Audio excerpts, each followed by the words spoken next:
in a world that had already turned its back on her. She thought she had nothing left to give. But in the middle of a raging snowstorm, she found a child freezing in the dark. And in that moment, she had a choice: save herself or save someone else.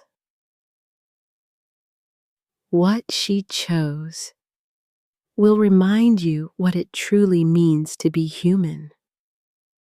This story teaches us that compassion is not a luxury, it's a responsibility.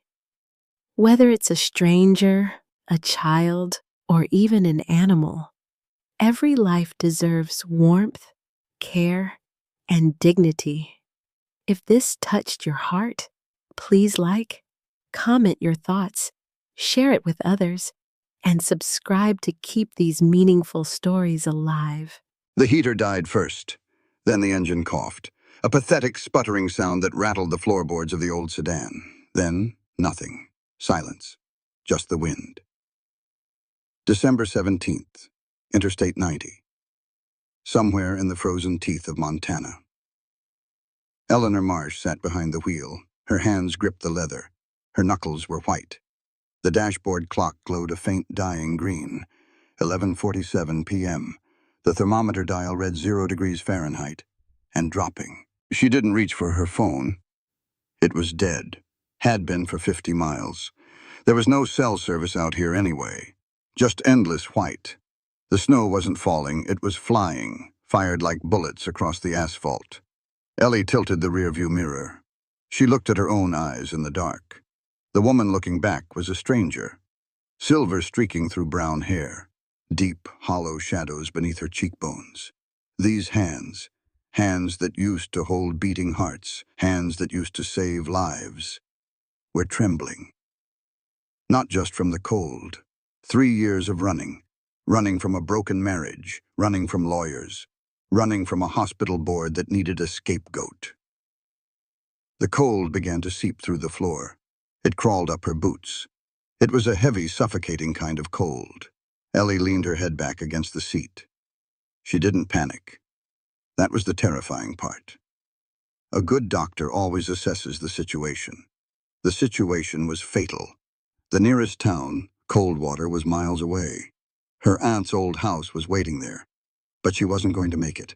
She let out a slow breath. It plumed in the freezing cabin air. "All right," she whispered into the dark. Her voice was steady, too steady. "This time it's really over." She closed her eyes. She was ready to let the cold do what the lawyers and the grief hadn't finished. She was ready to sleep. Then a flicker. Ellie's eyes snapped open. She looked through the windshield. The snow was a solid wall of static. But there it was again. A yellow beam of light, shaking, bobbing up and down in the ditch beside the highway. Not a snowplow. Not a truck. Too small. Too low to the ground. Ellie wiped the frost from the inside of the glass. The light cut through the blizzard again. Someone was walking. She slammed her hand against the frozen door handle. She shoved her shoulder against the metal. The door cracked open and the wind screamed. The cold hit her like a physical blow. It stole the air straight out of her lungs. She stumbled onto the icy asphalt. "Hey!" she tried to yell. The wind swallowed the word before it left her lips. She waded toward the ditch. The snow was knee-deep, burning her legs. The light stopped shaking. It fell into the snow. Ellie's heart hammered against her ribs. The numbness vanished. The doctor woke up. She plunged into the ditch. Her hands frantically brushed away the fresh snow. She found heavy canvas, an oversized adult jacket, and inside it, a child, a little girl, maybe 8 years old. "Oh, God!" Ellie choked out. She pulled the child up. The girl was light as a feather. Her face was buried under a woolen hat, her eyelashes caked in ice. Her lips were a frightening pale blue. The flashlight lay half-buried next to her. Hey, look at me," Ellie said. She peeled off her own thin gloves. She pressed her bare hands to the child's cheeks. Freezing, the girl's eyes fluttered open, brown eyes, glazed and terrified. Her jaw trembled violently. "C-c-c-c-co..." The girl stuttered, her teeth clicking together. She couldn't form the words. She tried again. "C-c-car. I saw the light." She had walked out here, in this, because she saw a dying car from some distant window. "You came for me?" Ellie's voice broke. She didn't wait for an answer. She stripped off her own wool coat. The wind slashed at Ellie's thin sweater, but she didn't care. She wrapped her coat tightly around the little girl's shivering frame. She tried to lift her, to carry her back to the car, but Ellie's legs gave out. The cold had paralyzed her muscles. They both collapsed back into the snowbank. The wind howled louder. The snow was burying them. Ellie pulled the child to her chest. She wrapped her arms and legs around the girl, trying to share whatever core heat she had left. "It's okay," Ellie lied, burying her face in the girl's icy hat. "I've got you." The darkness was closing in. The roar of the storm was deafening. Then the earth shook, a rhythmic, heavy thudding cutting through the wind. Ting. Ellie forced her eyes open. A massive shadow tore through the curtain of white, a horse, pitch black and steaming in the cold. And on its back, a giant of a man. He pulled back on the reins. The horse reared slightly, snow exploding around its hooves. The man threw himself from the saddle before the animal even stopped moving. He was huge, shoulders like boulders, a face carved from granite, half covered by a snow-caked beard. But his eyes were wild with absolute terror. "Rosie!" his voice boomed. It was deeper than the thunder. He dropped to his knees in the snow beside them. His massive, calloused hands reached out. He saw Ellie. He saw his niece wrapped in Ellie's coat. He reached for the child. Rosie's eyes barely opened. She looked up at the giant. Her breath was nothing but a fragile wisp. "Please," the orphan whispered. Her voice was so thin it almost broke the man's heart on the spot. "I'm so cold." The man didn't hesitate, not for a fraction of a second. He stood up. He grabbed the collar of his massive, thick sheepskin coat. With a sharp, violent pull, he ripped it off. Underneath, he wore only a flannel shirt. The 0-degree wind slammed into him. He didn't even flinch. He dropped back down. He swept the heavy, body-warmed coat over Rosie. Then he looked at Ellie. She was shaking uncontrollably, her lips purple, her sweater completely inadequate. He pulled the heavy sheepskin around Ellie, too, tucking the thick wool tight against both of them, enveloping them in an instant, life-saving cocoon of heat. Ellie gasped. The sudden warmth was painful. She looked at him. He was kneeling in the snow, in just a shirt, in a killer storm. "No," Ellie stammered. Her teeth chattered so hard she bit her tongue. You'll freeze. Take it back. Save yourself." The giant cowboy leaned in close. His face was inches from hers. The snow caught in his eyelashes. His jaw was set like iron. When he spoke, his voice wasn't a roar anymore. It was clear, firm, and it carried a weight that cut right through the howling blizzard.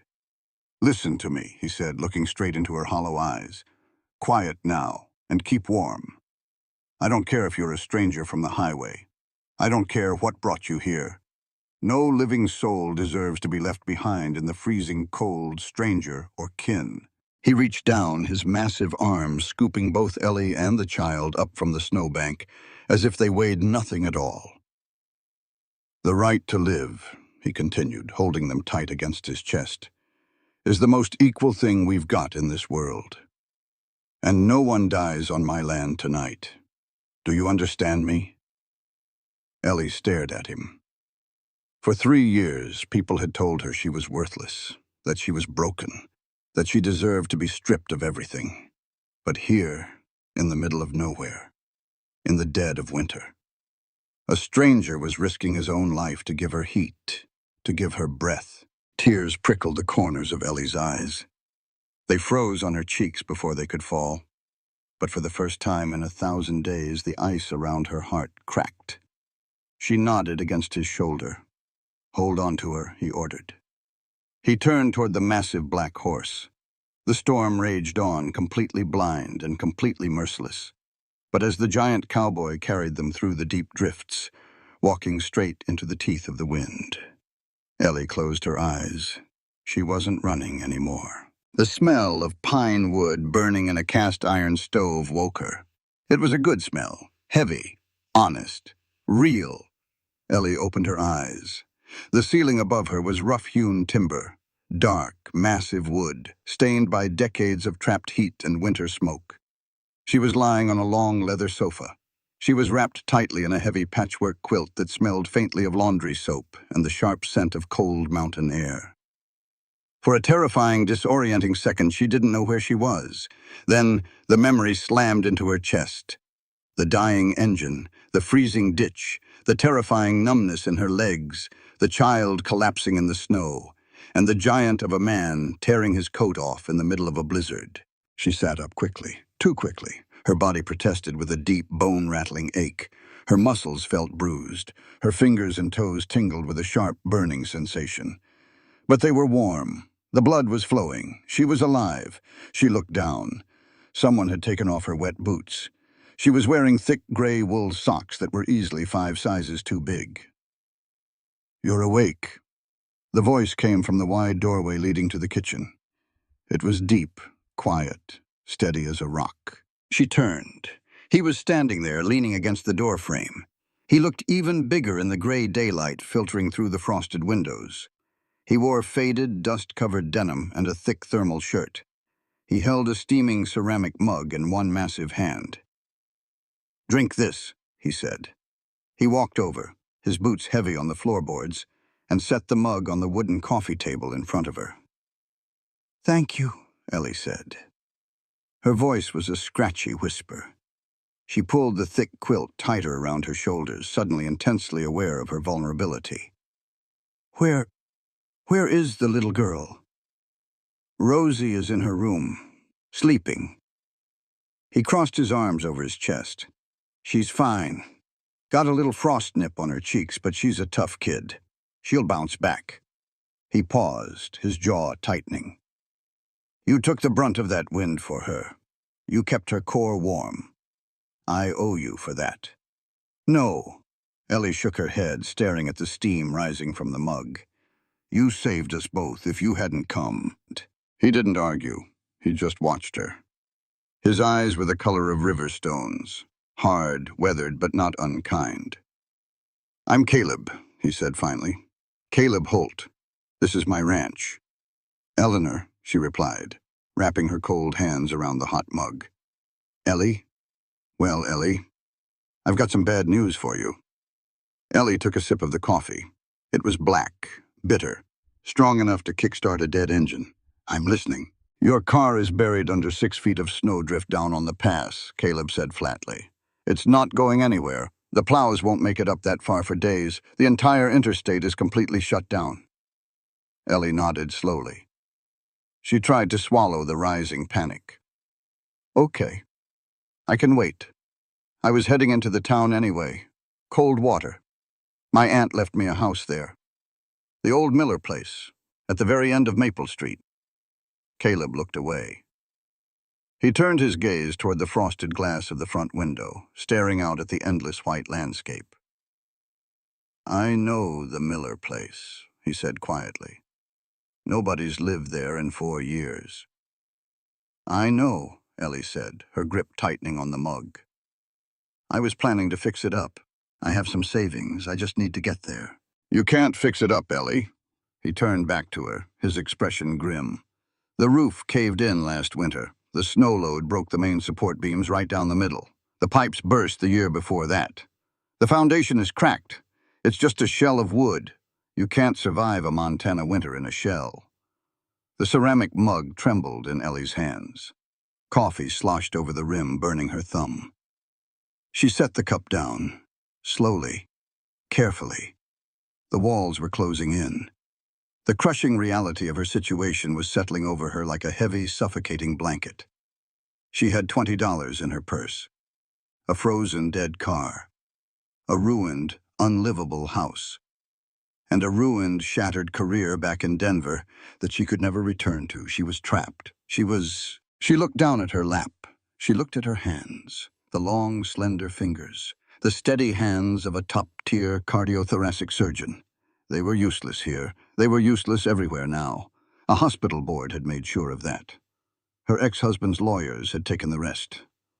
"I need to call a tow truck," she whispered, her voice shaking despite her best efforts. "A cab, someone from town. I'll find a motel." "Phone lines are down," Caleb said, his voice dropping an octave, softening just a fraction. "Cell towers are frozen out. And even if they weren't, nobody is driving up this mountain. The roads are glass. You're stuck here, at least for the next few weeks." Ellie closed her eyes. The urge to cry was sudden, violent, and overwhelming. But she fought it down. She had cried enough in empty hotel rooms. She wasn't going to break down in front of this stranger. "I can't stay here," she said. Her voice was tight, strung like a wire. "I don't have any money, Caleb. I can't pay you for a room. I can't be a charity case. I won't do it." Caleb walked over to the heavy oak dining table in the corner of the room. He pulled out a wooden chair. The legs scraped harshly against the floorboards. "Sit down," he said. It wasn't a request. It was an instruction. Ellie stood up. The oversized wool socks slipped slightly on the polished wood. She kept the quilt wrapped around herself like armor and walked over. She sat down, keeping her back straight. Caleb sat across from her. He leaned his massive frame forward. His hands, thick with calluses and scars, rested flat on the worn wood of the table. "I don't run a charity," Caleb said, his gaze locking onto hers. "I run a working ranch, 4,000 acres, and right now I have a massive problem." Ellie looked at him, waiting. "I'm raising Rosie on my own," he said, the gruffness returning to his tone. "My brother's girl. I need to be out in the snow before dawn, breaking ice in the troughs for the cattle, fixing snapped fences, pulling calves out of snowbanks, keeping this place from going under. I can't be in two places at once. The woman in town who used to watch Rosie after school moved to Billings last month." He paused. He let the heavy silence hang in the room. He let the wind rattle the glass panes. "I need someone inside the house," he continued. "Someone to watch the girl, help with her schoolwork, keep the stove burning so the pipes don't freeze, have something hot on the table when the sun goes down and my hands are too numb to chop onions." He looked at her delicate hands, then straight back up at her tired eyes. "You need a warm place to ride out the winter," he said. "I need help. It's a simple trade. You take the spare bedroom off the back kitchen. It's got a good solid heater. You get 3 meals a day. In exchange, you pull your weight in the house. We call it even." Ellie stared at him. It made sense. Perfect, cold, pragmatic sense. But her pride was a bitter, stubborn thing. She had spent over a decade building a life where she relied on absolutely no one. She fought for her medical degree alone. She survived her brutal divorce alone. The thought of being dependent on a man she met 12 hours ago made her skin crawl with anxiety. "I don't know," she started, her voice defensive. "I don't want to be a burden. You pulled me out of the snow. You saved my life. I can't just take advantage of your hospitality. It feels wrong. It feels like I'm lowering myself to beg." Caleb's expression didn't shift, but his eyes grew intensely sharp. He didn't look away. He spoke slowly, making sure she heard and understood every single syllable. "Accepting help doesn't mean lowering yourself, Ellie," Caleb said firmly, his voice echoing slightly in the quiet room. "Fairness is how folks keep their dignity intact. You do the work, you earn your keep. On this ranch, your labor is respected equally to mine. No one is above anyone else here. It's an equal exchange." Ellie absorbed the words. She looked at his rough, weathered hands, hands that built things, hands that pulled life from the freezing snow. Then she looked at her own hands. He wasn't offering pity. Pity was cheap. He was offering a lifeline, and he was offering it with absolute respect. She took a slow, shuddering breath. The panic in her chest finally began to recede. "Okay," she said softly. Caleb nodded once. A sharp, decisive movement. "Good," he said. He stood up, pushing the chair back. "Spare room is through the kitchen. There are some fresh clothes folded on the bed. They belong to, well, they'll fit you well enough for now. Wash up. We've got a lot of work to do." He walked toward the back mudroom. He grabbed a heavy canvas coat from an iron peg. "Caleb," she called out before he pushed the heavy door open. He stopped. He didn't turn around. "Thank you," she said. He just pushed the door open. The screaming, freezing wind whipped into the kitchen for a violent second before the heavy wood slammed shut behind him. Ellie sat at the table alone. The house was quiet again. She had a deal. She had a roof over her head. It wasn't a home, but for a woman who thought her life was over just hours ago, it was a start. The first week was incredibly rough. It wasn't the weather. The weather was just a constant screaming force of nature outside the thick, frosted windows. The cold was a brutal fact of life out here. You lived with it, respected it, or you died in it. No, what was rough was the absolute, crushing silence. The Holt Ranch was not a place of idle, polite chatter. Caleb left the house long before the sun even thought about coming up. He came back when the sky was a bruised mixture of purple and black. He smelled like diesel exhaust, wet wool, and horse sweat. He ate his dinner quickly, methodically. He didn't say much. A nod of the head. A quiet thank you for the plate. That was it. Ellie was not used to this kind of quiet. Back in Denver, her life had been a frantic symphony of alarms. Pagers beeping constantly at her hip, heart monitors trilling in the ICU. The sharp, urgent voices of scrub nurses, the echoing fluorescent hum of the hospital corridors. Her brain was permanently wired for constant, high-stakes noise. Here, the loudest sound was the heavy pendulum of the grandfather clock in the hallway. Tick-tock, tick-tock. It drove her crazy those first few days. It felt like a countdown to nowhere. But she had a job to do. She had made a deal. She threw herself into the physical work. It was the only way to keep the ghosts away. If she stopped moving, she started thinking. And if she started thinking, she saw the glaring, sterile lights of the operating room. She saw the flat line on the monitor. She saw the cold, accusing faces of the hospital board. So she worked until her bones ached. She learned how to feed the massive cast-iron wood stove in the kitchen. It was a hungry, demanding beast. She stood on the back porch, swinging a heavy hatchet, chopping kindling until her soft surgical hands blistered and bled. She didn't complain. She found white medical tape in the bathroom, wrapped her fingers tight, and kept swinging the axe.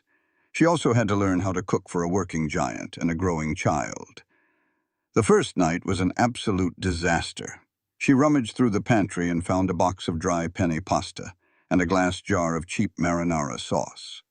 She boiled it. She served it in bowls. Caleb ate the entire plate in less than 5 minutes. He didn't make a single sound. He didn't leave a single noodle behind. Rosie sat across from her. The little girl pushed the red pasta around her plate with a metal fork, her eyes downcast.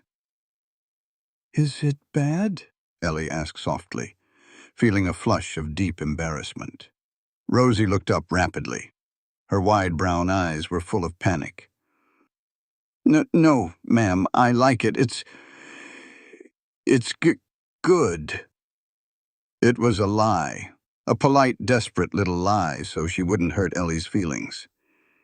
Ellie could see right through it. The kid was used to meat and potatoes, thick gravies, hearty, dense food that kept a body warm from the inside out, not city food poured out of a cardboard box. Ellie's chest tightened. She felt like a monumental failure, a top-tier surgeon who couldn't even boil a pot of water right. But she didn't quit. She refused to quit. The next afternoon, she found a dusty, grease-stained cookbook shoved in the back of a cupboard. She spent 3 hours meticulously deciphering a complex recipe for beef stew. She burned the inside of her wrist on the hot oven door. She nicked her thumb chopping carrots. But when Caleb and Rosie stomped in from the freezing dark that night, the entire house smelled like roasted garlic, thyme, and seared beef. Caleb took his first bite. He stopped chewing. He stared down at the bowl. Then he slowly looked up at Ellie. He didn't say a word, but he stood up, walked to the stove, and took a massive second helping. That was Ellie's first real victory. The true challenge of the house, however, was Rosie. The child was like a shadow in her own home. She walked softly, avoiding the creaky floorboards. She barely spoke. And when she did try to speak, the awful stutter trapped the words tight in her throat. It only seemed to happen when she was anxious or frightened, which Ellie quickly realized was almost all the time. Ellie recognized the clinical symptoms immediately. It was trauma. Pure, unadulterated trauma. The kid had lost her entire world in a car crash, and she was terrified of making too much noise in the new one she was forced into. Ellie didn't push her. She didn't pry into her feelings. She just stayed close, offering a quiet, steady presence. The breakthrough happened on a snowy Tuesday afternoon. The wind was howling relentlessly outside, throwing handfuls of ice against the kitchen window. The fire was roaring warmly in the belly of the stove. Ellie was sitting at the long wooden table, methodically peeling a pile of russet potatoes. Rosie was sitting directly opposite her. Her school books were spread out chaotically across the table. Her small brow was furrowed in deep concentration. She was staring hard at a printed worksheet. She let out a long, frustrated sigh and dropped her yellow pencil. "Stuck?" Ellie asked easily. She didn't look up from her potato. She kept her tone casual. "Don't crowd her. Don't make it a big deal." Rosie nodded slowly. "Science?" Ellie set the paring knife down. She wiped her starchy hands on her apron. "Let me see." She walked around the table and stood behind the child's chair, looking over Rosie's shoulder. It was a basic biology worksheet, animal anatomy, diagrams of lungs, stomachs, and hearts. "I don't get it," Rosie whispered, her voice trembling slightly. "Tommy at school, he says animals are they're just machines, like tractors. They just run until they break down. He says they don't feel anything, not really, not like we do." Ellie looked at the crude ink drawing of a cow's heart on the cheap paper. Something hot flared up inside her chest, a fierce, sudden protective instinct. It wasn't just about getting the science right. It was about protecting this fragile little girl who clearly loved the horses in the barn more than she loved most people. Ellie pulled out a chair and sat down right next to Rosie, level with her. "Tommy is entirely wrong," Ellie said. Her voice was quiet, but it held the absolute, unshakable authority of a woman who had physically held beating human hearts in the palms of her hands. Rosie looked at her, blinking. "He is?" "Yes." Ellie gently tapped the drawing on the paper. "Look at this diagram. This is a pump. It pushes blood. It delivers oxygen. It gives life. You know the mare, Belle, out in the barn?" Rosie nodded quickly, a spark of interest in her eyes. "Belle has a heart exactly like this, only it's much bigger, stronger." Ellie held out her own hands, shaping a massive, invisible heart in the space between them. It beat slow and steady. Thump, thump, thump. Rosie smiled. It was a tiny, fragile smile, but it was real. "When you go out and brush Belle," Ellie continued softly, "does she lean her weight into you?" "Yes," Rosie said. "She really likes the brush right behind her ears." "And when the blizzard was bad last week, when the wind was screaming, did she act scared?" She kicked the wooden stall door really hard. "She was whinnying loud." Ellie nodded. She reached out and gently laid her hand over Rosie's small, trembling fingers. "Listen to me, Rosie," Ellie said. She wanted the child to hear this clearly. She wanted it to anchor her. "Because every living thing has a heart, Rosie. The pain of a human or an animal deserves the exact same respect. Healing and being loved is an equal right for all of creation. Don't ever let anyone tell you differently." Rosie's brown eyes went wide. She stared at Ellie, absorbing the words like a sponge.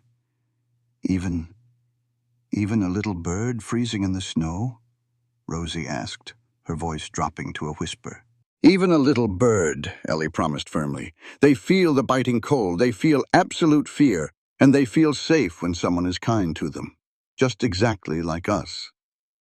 I want to be a doctor, Rosie suddenly blurted out. The heavy stutter was entirely gone from her voice.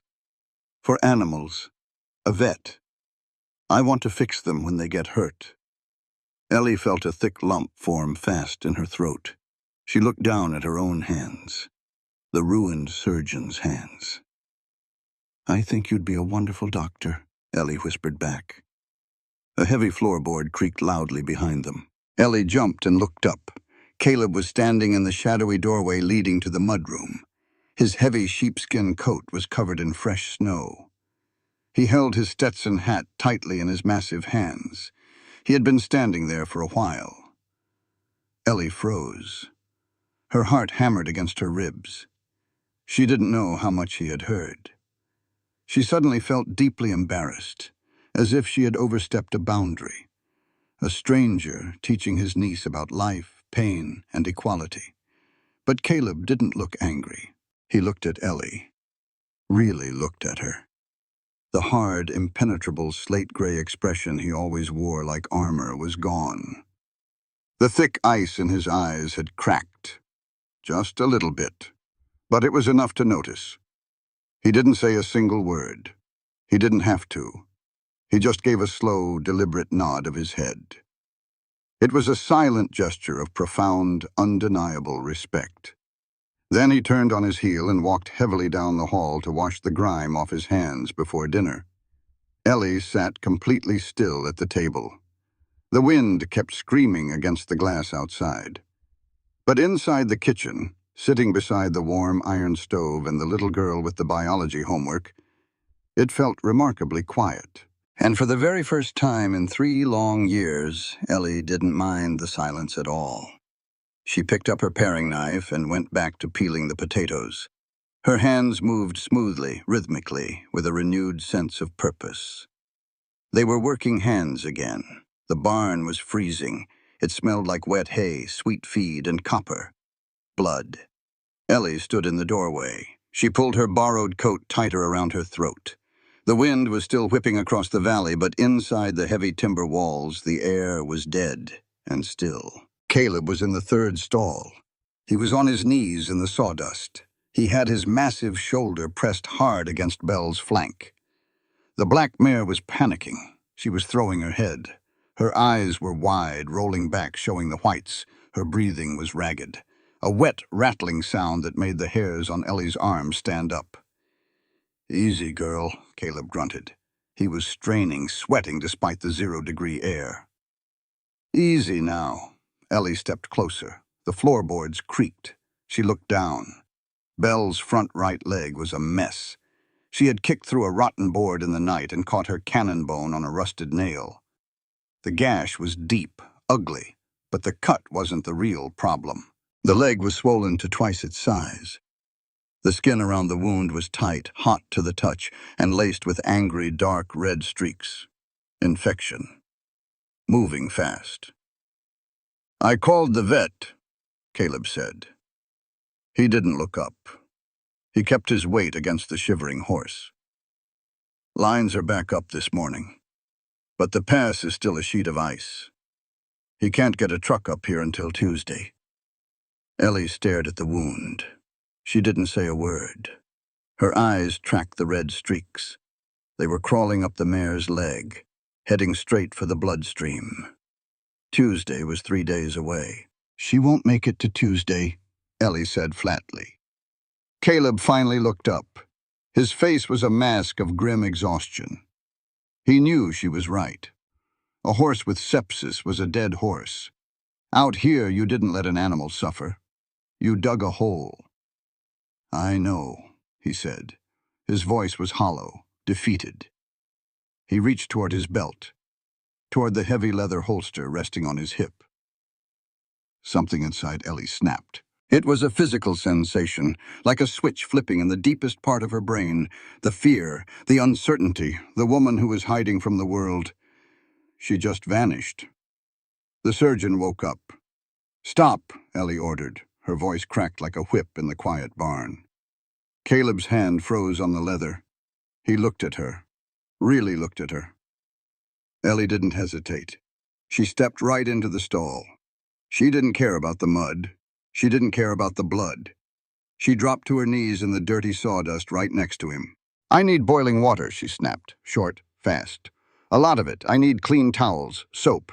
Do you have a surgical kit for the cattle?" "Just basics," Caleb said, blinking, caught off guard by the sudden command in her tone. "Needles, heavy thread, iodine. Get it, now, and get me the sharpest knife you own. Go!" Caleb didn't argue. He moved. The giant man scrambled up and sprinted for the tack room. Ellie turned to the horse. She stripped off her heavy gloves. Her bare hands were freezing, but they were perfectly steady. She ran her long, calloused fingers gently over the inflamed skin, assessing the damage, finding the pocket of the infection. 10 minutes later, the stall looked like a makeshift trauma ward. Steam rose from a galvanized bucket of boiling water. The air smelled sharply of iodine. "Hold her head," Ellie instructed Caleb. "Do not let her move." Ellie didn't shake. She didn't second-guess. She picked up the sterilized blade. Her hands remembered exactly what to do. The muscle memory of 10,000 hours in the operating room took over. She made the incision, clean, precise. She drained the infection. She scrubbed the dead tissue out. She worked with a terrifying, beautiful efficiency. Her hands moved like they were choreographed. Cut, clean, suture, tie off. It took 40 minutes. When she was done, the wound was closed with perfect, even stitches. The red swelling was already starting to drain. Ellie rocked back on her heels. She dropped the bloody needle into the bucket. She was breathing hard. Sweat was stinging her eyes. She wiped her forehead with the back of her wrist, leaving a smear of dirt across her pale skin. Caleb let go of the mare's halter. Belle let out a long, shuddering breath. The panic was gone from the horse's eyes. The pain had shifted from a deep, killing throb to a dull, manageable ache. She bumped her nose gently against Ellie's shoulder. Ellie reached up and stroked the velvet muzzle. Caleb stood there. He looked at the perfect line of black stitches. Then he looked at Ellie's hands. "You're not a secretary, Ellie," he said quietly. It wasn't a question. Ellie slowly stood up. Her knees popped. The adrenaline was fading, leaving her utterly exhausted. She looked down at her blood-stained hands. She couldn't hide it anymore. The truth was out in the open. "No," she whispered, "I'm not." "You were a doctor." "A surgeon," she corrected softly. "Cardiothoracic." Caleb nodded slowly. He didn't ask what happened. He didn't ask why a top-tier heart surgeon was running a dead car through a blizzard with $20 in her pocket. He just handed her a clean towel. Ellie took it. She wiped the blood from her fingers. She looked Caleb square in the eye. "Listen to me, Caleb," she said, her voice steady and clear. "A life is a life. Whether it's a person lying on a steel table or a horse standing in the sawdust. The duty to heal is universal. It doesn't matter who or what is bleeding. Every living creature has an absolute right to be saved if we have the power to do it. That's the only truth I still believe in." Caleb held her gaze. The respect in his eyes was deep and silent. "Well," he finally said, tipping his hat slightly, "Belle believes it too. Thank you, Doc." He didn't pry. He didn't push. He just let her be. And for that, Ellie was more grateful than he would ever know. 3 days later. The sky finally broke. It was a sharp, blinding blue.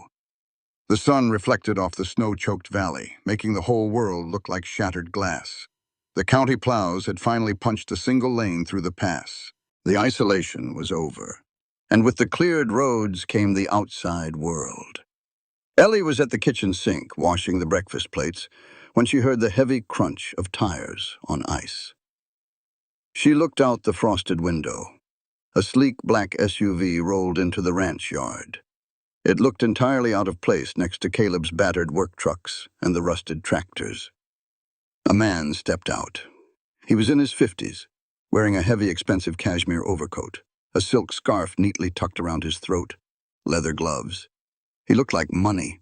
He looked like trouble. Caleb walked out of the barn. He stopped. He didn't offer his hand. Ellie dried her hands on a dish towel, her stomach twisted into a tight, cold knot. She recognized the type. She had spent the last 3 years sitting across polished mahogany tables from men exactly like him. 10 minutes later, the heavy kitchen door swung open. Caleb walked in first. His jaw was set so tight a muscle ticked in his cheek. The man in the cashmere coat followed. He stepped into the warm kitchen, took off his leather gloves finger by finger, and smiled. It was a perfectly practiced, entirely empty smile. "Douglas Pratt," the man said, extending a hand toward Ellie. "I'm the town attorney and the representative for the county council." Ellie didn't take his hand. She just nodded. "Ellie Marsh." Pratt dropped his hand smoothly. He didn't seem offended. He sat down at Caleb's kitchen table uninvited. He folded his hands together. "I was just discussing some business with Mr. Holt here," Pratt said, his voice slick as oil. "The Apex Energy Group is still very interested in this acreage, Caleb. Those wind turbines need to go up somewhere. They're offering 20% above market value. And considering the financial strain of raising a child alone on a failing property—" "My property isn't failing, Pratt," Caleb growled. He was leaning against the counter, a giant coiled spring ready to snap. "And my land isn't for sale, not for turbines, not for anything. You have my answer." Pratt sighed, a patronizing, tragic little sound. "Pity," Pratt murmured. He turned his gaze to Ellie. The smile faded. His eyes went cold and calculating. "But actually, Ms. Marsh, I'm glad you're here. My visit serves 2 purposes today." Ellie stood perfectly still. The air in the room suddenly felt very thin. Pratt reached into his tailored coat. He pulled out a thick manila envelope. He laid it flat on the wooden table. "I got a call yesterday," Pratt said smoothly, "from a colleague in Denver, a Mr. Marcus Sterling." The name hit Ellie like a physical punch. Her ex-husband. The man who had taken her home, her savings, and her reputation. "Marcus knows you're here," Pratt continued softly. "He knows about the Miller property your aunt left you. He also knows the roof collapsed. The house is condemned, Ellie. It's a public hazard. The county has the right to seize the deed and demolish it to settle your outstanding legal debts in Colorado." Pratt tapped the envelope with one manicured finger. "I have the paperwork right here," Pratt said. "Sign the deed over to the county. Walk away quietly. If you don't, Marcus is prepared to drag you back to a Denver courtroom. He will freeze whatever pennies you have left. He will bury you." Silence hung in the kitchen. The ticking of the grandfather clock in the hall sounded like a hammer against an anvil. Caleb pushed off the counter. He took one heavy step toward the table. His fists were clenched tight at his sides. He was going to throw the lawyer through the front window. "Caleb, don't." Ellie's voice was quiet, but it stopped the giant cowboy dead in his tracks. She walked over to the table. She looked down at the manila envelope. Then she looked up, straight into Douglas Pratt's eyes. She didn't shake. She didn't cry. She wasn't the broken woman freezing in a car on the highway anymore. She was the woman who had just stared down death in a barn and won. "You listen to me, Mr. Pratt," Ellie said. Her voice was low, rhythmic, steely. Pratt blinked. His arrogant smile faltered just a fraction. "You might use the law to intimidate," Ellie stated clearly, pronouncing every word with razor-sharp precision. "You might use loopholes to try and break me for Marcus. But you have no right to strip away my dignity. Respecting human rights isn't about clauses on a piece of paper. It's about not trampling on someone who's already down." She picked up the manila envelope. She didn't open it. "I am a human being," Ellie continued, her voice rising, filling the room. "I have a right to rebuild my life. I have a right to defend what is mine. And no man, no lawyer, and no ex-husband gets to take that away from me just because they have money. She dropped the envelope back onto the table. It slapped against the wood like a gunshot. I won't sign it, she said. Tell Marcus I'll see him in court. Pratt stared at her. For the first time, the slick lawyer looked genuinely at a loss for words. He slowly stood up. He grabbed his envelope. He pulled his leather gloves back on. You're making a terrible mistake, Miss Marsh, he muttered. Get off my ranch, Pratt, Caleb said. His voice was a low, terrifying rumble. Before I decide to help you out the door. Pratt didn't say another word. He turned and walked out. A minute later, the black SUV crunched out of the yard, disappearing down the icy road. Ellie stood by the table. Her heart was hammering against her ribs. Her hands were finally starting to shake. Caleb walked over. He didn't crowd her. He just stood close enough so she knew he was there. That was a dangerous play, Doc, Caleb said quietly. Ellie looked out the frosted window at the empty road. I know, she whispered. But I'm done running. The water stopped running at dawn. A frozen line, or a busted pump. Out here, with 40 head of cattle depending on the troughs, a dry pump was a death sentence. Caleb was out in the far pasture. He wouldn't be back for hours. Ellie didn't wait. She put on the oversized boots. She grabbed the heavy canvas coat. She walked out into the biting wind. The pump house was a small, leaning shack behind the main barn. Inside, it smelled of damp earth and old grease. The iron pump sat in the center of the dirt floor. It was old, rusted, covered in a thick layer of frost. Ellie knelt in the dirt. She didn't stare at it helplessly. She didn't cry about the cold. She reached into the canvas tool bag leaning against the wall. Her fingers wrapped around a heavy crescent wrench. The metal was freezing. It bit into her bare skin.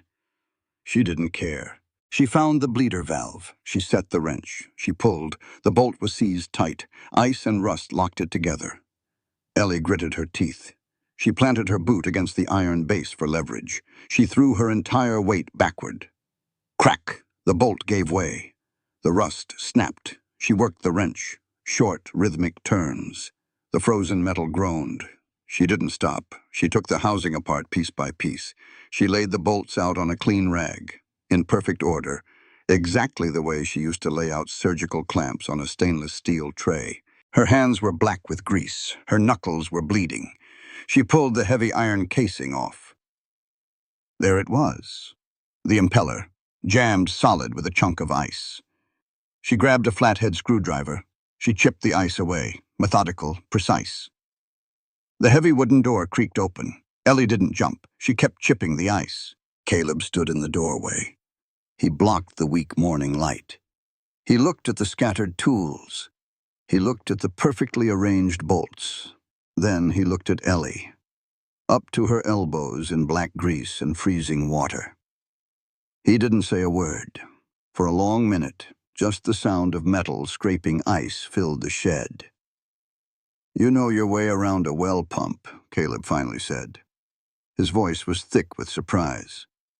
Ellie cleared the last of the ice. She reached up and pulled the heavy iron casing back into place. I grew up on a dirt-poor ranch in Wyoming, Ellie said. She didn't look up. She started tightening the bolts. 200 acres of dust and sagebrush. My dad didn't have any sons. I was the closest thing he had. Caleb leaned against the doorframe. He crossed his arms. You never mentioned that. I spent 20 years trying to forget it, Ellie said quietly.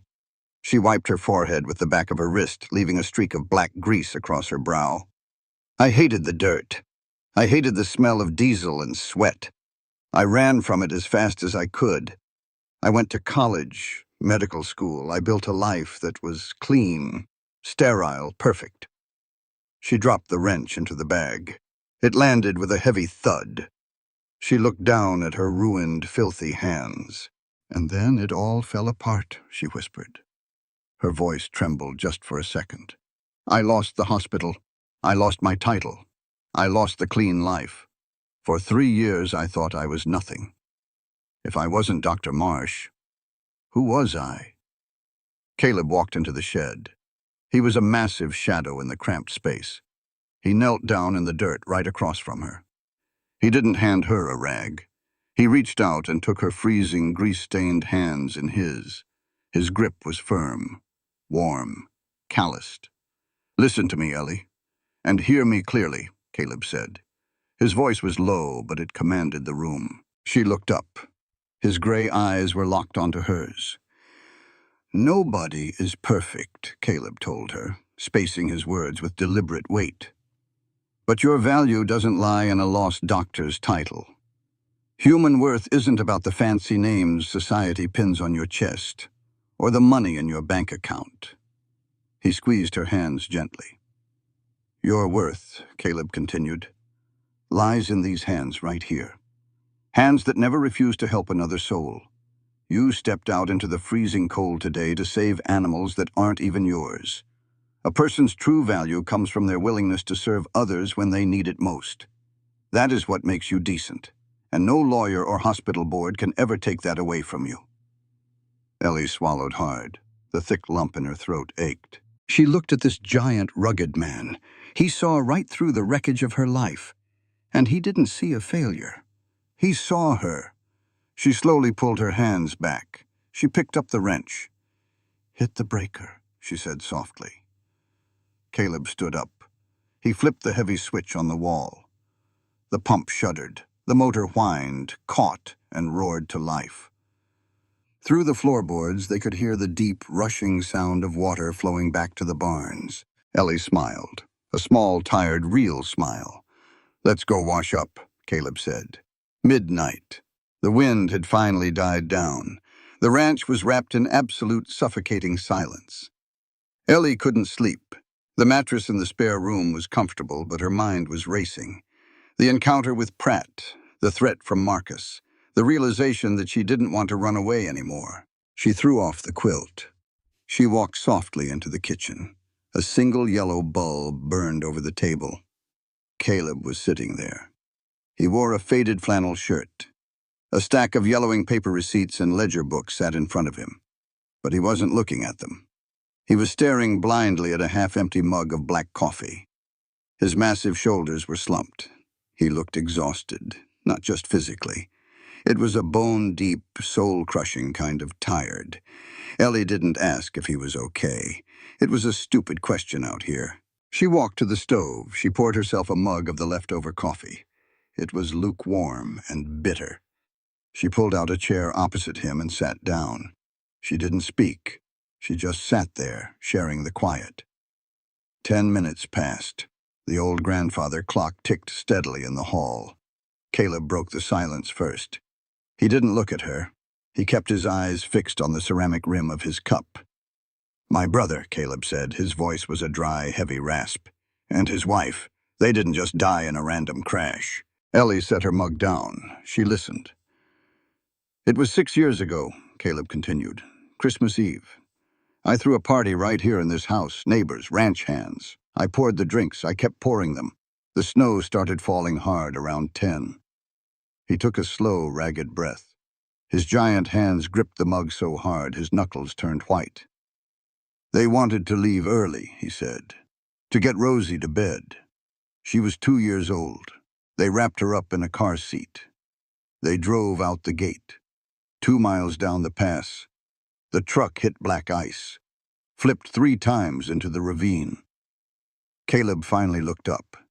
His eyes were haunted, red-rimmed. "Rosie survived," he whispered. "Wrapped in the back, but my brother, his wife, gone. Because I poured the whiskey, because I let them drive into the snow." He stopped talking. He braced himself, waiting for the pity, waiting for the empty reflex comfort. "It wasn't your fault. You couldn't have known." Ellie didn't say any of that. Those words were hollow. They didn't fix a broken soul. Instead, Ellie looked straight into the pain in his eyes. "I had a patient," Ellie said softly. Caleb blinked. The sudden shift caught him off guard. "His name was Oliver," Ellie continued. Her voice was perfectly steady, but tears shimmered on her lower lashes. "He was 8 years old. He had a congenital heart defect. I operated on him on a Tuesday morning. I did the procedure perfectly. My hands didn't shake. I made no mistakes. I closed him up. She stared down at her palms, the faded surgical scars under the yellow kitchen light. 3 hours later in recovery, she said, his heart just stopped for no reason. It just gave out. I cracked his chest open right there in the ICU bed. I held his heart in my bare hands. I pumped it myself for 45 minutes. But he was gone. A heavy tear broke free. It traced a slow, hot path down Ellie's cheek. The hospital needed someone to blame to avoid a lawsuit, she whispered. So they blamed me, and I let them because in my mind, I was supposed to be a god. I was supposed to save him, and I failed. The kitchen was dead silent again, 2 tragedies resting heavily on the wooden table between them. Caleb looked at her. He saw the crushing weight she carried. And in that moment, the giant stoic cowboy finally understood her. Ellie, Caleb said roughly. She wiped her cheek quickly. She took a deep breath, looking him straight in the eye. Grief isn't something you solve, Caleb, Ellie said clearly. Her voice was firm, resonating with absolute conviction. And we have absolutely no right to judge each other for the weights we carry. True empathy isn't about offering cheap apologies or trying to fix the past. Empathy means recognizing that every person's pain is real and valid. She reached across the table. She laid her hand gently over his massive, clenched fist. We don't need to fix each other, Ellie stated, making sure the words settled deep into the room. We just have to respect the pain and choose to walk beside one another anyway. Equality is sharing the burden, no matter how heavy it gets. Caleb stared at her hand resting on his. He didn't pull away. Slowly, the tension drained from his shoulders. The rigid defensive posture he had held for 6 long years began to soften. He turned his hand over, his rough fingers carefully wrapping around hers. He didn't say a word. He just held her hand in the quiet, yellow light of the kitchen. And for the first time since the winter storm hit, the heavy, biting frost between them finally melted. Coldwater was a small town. Out here, the winters were long and the entertainment was scarce. Rumors didn't just spread, they caught fire, and Douglas Pratt knew exactly how to strike the match. He didn't make a public announcement. He just let it slip. At the diner, at the feed store, a quiet word here, a tragic shake of the head there. Did you hear about Caleb Holt's new house guest? The doctor. She lost her license. A little boy died on her table. By Friday morning, the whisper had reached the ranch. Caleb walked into the kitchen. He didn't take off his hat. He didn't brush the snow from his boots. He just stood by the heavy oak door. His face was unreadable, carved from stone. Ellie was at the stove, flipping pancakes. She took one look at him and knew. She set the spatula down. The iron skillet hissed softly. They're talking, Caleb said. His voice was a low, hollow rumble. Down in town, Pratt made sure everyone heard. Ellie wiped her hands on her apron. She didn't look away. What did they hear? That you lost your license, that a child died, and that you ran. Yes, Ellie said. Simple, flat. Caleb closed his eyes. A muscle twitched violently in his jaw. When he opened his eyes again, the sheer exhaustion in them broke her heart. Rosie is 8 years old, Ellie, he whispered. The words weren't an accusation. They were a confession of a man who was terrified. He had already lost his brother. He had already lost his wife. The thought of letting danger near the only family he had left was tearing him apart. Ellie understood. She completely understood. She untied the apron. She laid it neatly over the back of a wooden chair. I'll pack my things, she said. Caleb didn't stop her. He didn't ask her to stay. He just turned around and walked back out into the freezing wind. An hour later, Ellie's bags were by the front door. She pulled on her heavy coat. She turned around to take one last look at the warm, fire-lit living room. Rosie was standing at the bottom of the stairs. The little girl didn't cry. She didn't throw a fit. She just walked over to Ellie. Her small hand reached out. She pressed a smooth blue riverstone into Ellie's palm. I found it in the summer, Rosie whispered. It's for you. Ellie dropped to her knees. She pulled the child into a fierce, tight hug. She breathed in the smell of baby shampoo and wood smoke. Then she let go. She had to. She carried her bags to the borrowed ranch truck Caleb had left idling in the driveway. She threw it into gear. She drove away. The road down the pass was a ribbon of treacherous black ice. Ellie gripped the steering wheel. Her knuckles were white. The heater blasted against her face, but she had never felt colder. She was running again. History repeating itself. 2 miles from the interstate, she saw the smoke. Thick, black smoke billowing into the gray sky. Ellie slammed on the brakes. The truck fishtailed, tires biting hard into the snowbank. She threw the door open. It was a pileup, a bad one. A logging truck had jackknifed across the slick asphalt. 3 passenger cars had slammed into its broadside. Metal was twisted like tin foil. Glass covered the snow like diamonds. And there was screaming. Ellie didn't think. The muscle memory took over. She sprinted down the icy embankment. She dropped to her knees beside the first car. The windshield was gone. A man was slumped over the steering wheel. Blood was pouring from a deep gash on his forehead. A young woman was standing outside the car. She was pacing frantically in the snow, tearing at her hair, screaming for help. "Hey!" Ellie barked. The sharp, commanding tone of a trauma surgeon sliced right through the panic. "Look at me!" The woman stopped. She stared at Ellie, wild-eyed. "I can't," the woman sobbed. "I'm too scared. There's so much blood." Ellie reached out. She grabbed the woman's shoulders, hard, grounding her. "Listen to me," Ellie said, her voice dropping into a rhythmic, absolute cadence. She looked directly into the woman's terrified eyes. "Courage isn't the absence of fear. Courage is being terrified to your very core, yet still choosing to do right by your fellow human being. Compassion requires action. Now, take a deep breath and hand me that scarf around your neck. We have to stop this bleeding." The woman gasped, but the words landed. The panic in her eyes shifted to a desperate focus. She ripped the heavy wool scarf off and handed it over. Ellie went to work. She triaged. She stabilized the driver's neck. She packed the wound. She moved to the next car. She pulled a crying toddler from a shattered back seat. She directed the arriving bystanders. She was a force of absolute, undeniable nature. 40 minutes later, the wail of ambulance sirens finally broke over the ridge. The paramedics hit the ground running. They took over the scene. Ellie stepped back. Her hands were covered in blood. Her knees were soaked in freezing mud. Her chest was heaving. She looked at the twisted metal. She looked at the lives she had just pulled back from the brink. And then she looked at her own trembling, blood-stained hands. She wasn't a broken thing. She was a healer. She had always been a healer. Ellie wiped her face with the back of her sleeve. She turned around. She walked back to the borrowed truck.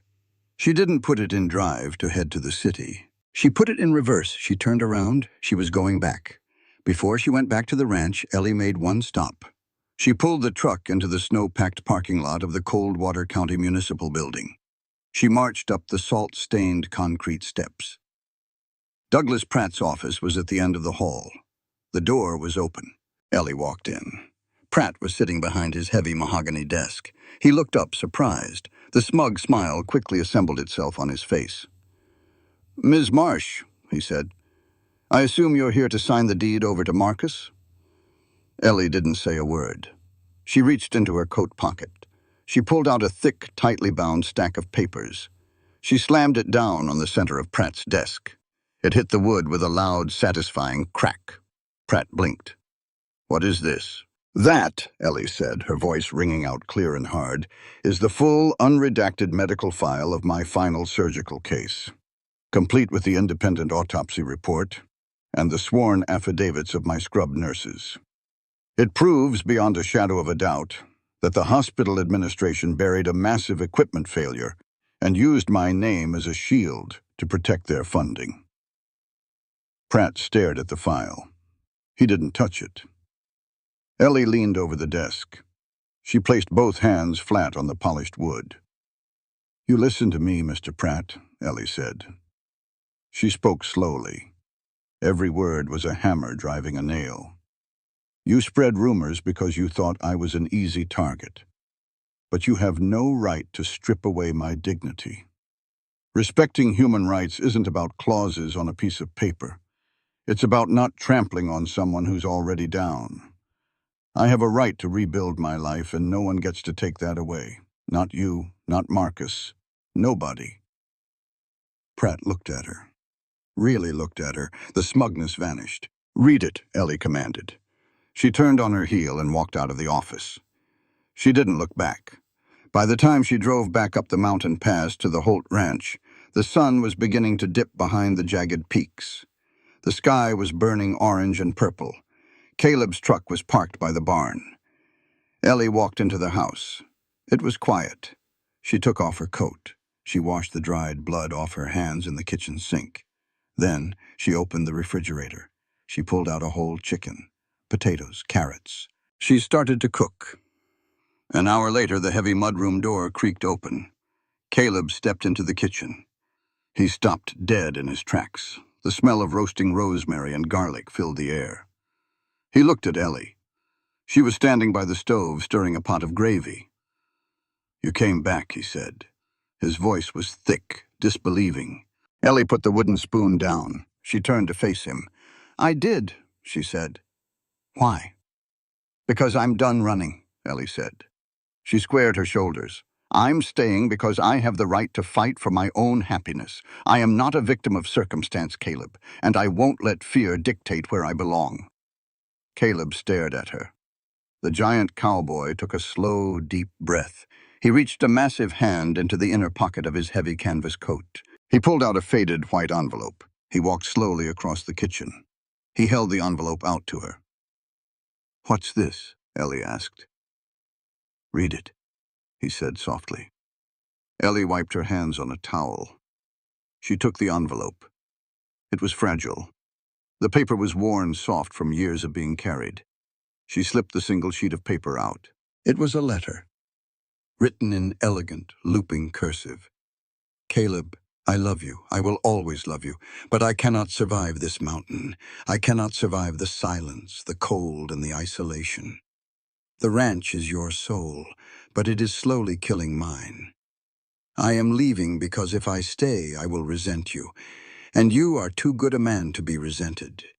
Ellie finished reading. She looked up. The air in the room was suddenly very still. "My wife didn't leave because I was a bad husband," Caleb said. His voice was rough, completely stripped of its usual armor. "She left because she hated this life. I kept that letter in my pocket for 6 years to remind myself of a hard truth." He stepped closer. He looked down into Ellie's eyes. "Love is never about ownership or confinement, Ellie," Caleb said. His voice was a deep, resonant rumble that shook the floorboards. "To love someone is to absolutely respect their freedom. I let you drive away this morning because you had the right to choose, because true love requires equal footing. And now I choose to stand by you as two equal human beings." Ellie's breath caught in her throat.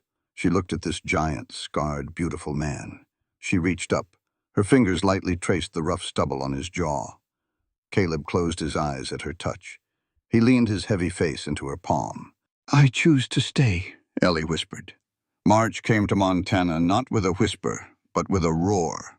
The ice broke on the rivers. The snowmelt turned the valleys into vast, rushing oceans of mud. The air smelled sharp, clean, like wet pine and blooming sage. Caleb and Ellie were out on the southern ridge. They were fixing the barbed wire fence the winter storms had ripped apart. It was brutal, filthy work. Ellie was covered in mud up to her knees. Her heavy leather gloves were stained with rust. She gripped the wire stretchers, pulling the deadly sharp metal taut. Caleb stepped in with the heavy fencing pliers. He drove the steel staple into the wooden post with one massive swing of the hammer. They worked in perfect rhythmic silence. They didn't need to talk. They moved like a single well-oiled machine. equal partners in the dirt. Caleb lowered the hammer. He wiped his sweating forehead with the back of his muddy sleeve. He looked at Ellie. Her hair was falling out of her messy braid. She had mud on her cheek. He thought she had never looked more beautiful. He stepped toward her. He didn't ask. He didn't hesitate. He reached out with his heavy, leather-clad hands, cupped her face, and kissed her. It wasn't a soft, romantic movie kiss. It tasted like sweat, dust, and cold mountain air. It was raw, real, grounded in the earth they were standing on. Ellie dropped the wire stretchers. She grabbed the lapels of his canvas coat and pulled him closer, kissing him back with a fierce, burning heat. Down in the town of Coldwater, the spring thaw brought a different kind of change. Douglas Pratt had kept his mouth shut since Ellie dropped the file on his desk. But Ruth, the owner of the local grocery store, didn't. She had demanded to know what happened. Pratt, in a rare moment of humility, showed her the file. The next time Ellie walked into the grocery store to buy flour, the room went dead silent. Ruth walked out from behind the counter. The old woman looked Ellie square in the eye. "I was wrong about you," Ruth said loudly, making sure the entire store heard. "We were all wrong, and we owe you an apology." Ellie didn't gloat. She just nodded gently. "Apology accepted, Ruth. We all carry things we don't show." 3 months later, a bright, glaring afternoon in late June. They didn't rent a church. They didn't buy fancy clothes. They stood on the wooden front porch of the Holt Ranch. The sweet grass in the pastures was blowing like a green ocean. Ellie wore a simple white cotton dress. Caleb wore a clean pair of dark denim jeans and a freshly pressed white button-down shirt. His Stetson was in his hands. Ruth was there. Pratt was there, standing quietly in the back. And standing right in the front row was Dr. Sarah Hayes, Ellie's former colleague from Denver. Caleb took Ellie's hands. "I won't promise to shield you from every storm," Caleb said, his deep voice carrying over the sweeping wind. "But I promise we'll always stand shoulder to shoulder, carrying the weight equally, as partners." Ellie smiled through a blur of hot tears. "And I don't promise I'll never be afraid," Ellie replied. "But I promise I will never let fear dictate our lives. I promise to build this life with you day by day." When the brief ceremony was over, Sarah Hayes pulled Ellie aside. She unzipped her leather briefcase. She pulled out a thick stack of legal documents. "The medical board reviewed the files you sent," Sarah said, her eyes shining.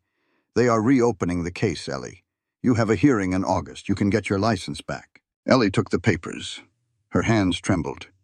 "We have to fight for the truth," Ellie said, looking from the papers to Sarah, then out toward the pasture where Caleb was lifting Rosie onto his shoulders. "Not just for ourselves. We have to fight for the right to equality and the lives of those the system would crush if we chose to stay silent." Epilogue. A life made whole 2 years later. The summer sun was baking the wooden boards of the front porch. Rosie was 10 years old. She was sitting on the top step, her legs dangling over the edge. She had a worn leather journal resting on her knees. Behind her, through the open screen door, she could hear the steady, professional voice of her Aunt Ellie. Ellie was sitting at the kitchen table. She had a headset on. She was consulting via video call with a rural clinic 3 counties over. Her medical license was framed and hanging proudly on the wall behind her. She didn't return to the sterile halls of Denver. She brought her healing right here, to the dirt roads and the ranches that needed her most. Out in the corral, Caleb was whistling. He was brushing down Belle. The black mare was perfectly sound, standing quietly under the hot sun. A wobbly, long-legged foal was trying to nurse at her side. Rosie picked up her pen. She didn't stutter anymore. The fear was gone. The silence was broken. She looked at her aunt in the kitchen. She looked at her uncle in the dirt. She pressed the pen to the paper and wrote, speaking the words aloud to the warm summer wind. "I've learned that family isn't decided by blood," Rosie read from her own handwriting. Her voice was strong, clear, and ringing with absolute certainty.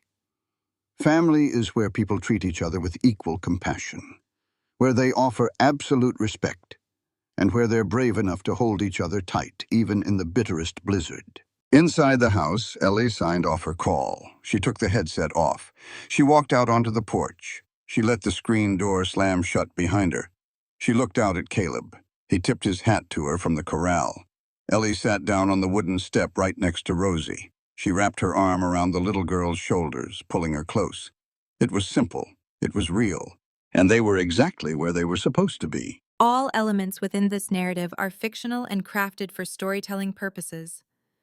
The author bears no intention of referencing real people, cultures, or events in a literal sense. Readers are encouraged to engage with the work as a piece of creative expression rather than documented reality. Out here, where the wind can cut deeper than any knife and the silence can weigh heavier than guilt, people don't measure a life by titles, money, or the past you're trying to outrun. They measure it by what you do when another soul is freezing beside you, when no one is watching, when it costs you something to care. What we've just witnessed is more than a story about a storm, or a broken woman, or a stubborn cowboy standing his ground. It's a story about what remains when everything else is stripped away. When Eleanor lost her name, her career, and her place in the world, she believed she had lost her worth. But the truth is, worth was never in the title she carried. It was always in her hands, in her choices, in her refusal to let another life slip away, even when her own felt like it was ending. And Caleb, a man carved out of grief and regret, believed he deserved to carry his pain alone. But pain, like the cold, doesn't disappear just because you endure it in silence. It softens only when it's shared. When someone sits across from you in the quiet and says, "I see your burden, and I won't turn away." That's the heart of this story. It teaches us that compassion is not weakness. It is the strongest thing a human being can offer. That dignity is not given by society, and it cannot be taken away by failure. And that every life, whether it's a stranger on the road, a child lost in the storm, or even a wounded animal in a freezing barn, deserves the same chance to be saved, to be cared for, to be seen. This story also reminds us of something deeper, something we often forget in a world that moves too fast and judges too quickly. We are all carrying something unseen: regret, loss, fear, and sometimes the greatest act of courage is not saving the world, but choosing to stand beside someone else while they try to rebuild theirs. In the end, this isn't just a tale about survival. It's about finding your way back to yourself, about realizing that no matter how far you've fallen, no matter how cold the world has become, there is always a way back through kindness, through purpose, and through connection. Because out on that frozen highway, in the middle of nowhere, a stranger chose not to walk away. And that single choice changed everything. So if there's one thing to carry with you after this story, it's this: your past does not define your worth. Your pain does not disqualify you from being needed. And your hands, no matter how broken you think they are, still have the power to heal. And sometimes, that's all it takes to bring someone back from the edge.